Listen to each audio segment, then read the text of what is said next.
Now we want to take everyone to North Korea, where tonight the nation's young leader Kim Jong-Un has been put on notice. He could personally be responsible, put on trial for crimes against humanity in his country.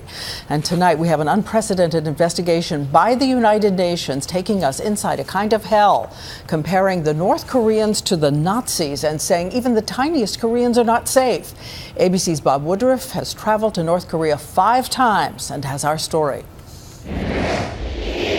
How are you? My name's Bob. Allegiance to North Korea begins here, according to a new UN report, childhood. We saw it firsthand in their crisp uniforms, singing a song of praise to regime's brutal leader, Kim Jong-Un.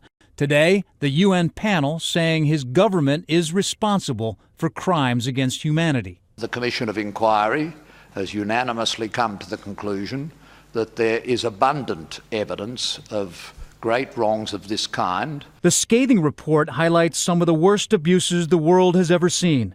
It says the regime seeks to dominate every aspect of its citizens' lives and terrorizes them from within, uses food as an important means to enforce political loyalty, and probably most searing, describes the horror inside the regime's infamous prison camps, saying that they are rampant with torture, rape, forced abortion, and execution. One woman testifying that her 4 children and parents were killed simply because she gossiped about the leader. This former police officer, who did not want to be identified, describing what everyday North Koreans face. People might resist the regime with their lives if it is only themselves who might be killed, this man says.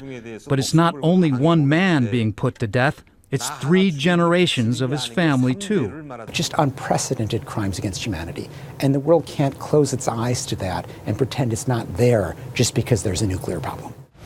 Of course, North Korea denies all of these charges. As for holding them accountable, it will be very difficult because their powerful ally, China, is probably going to resist any prosecution.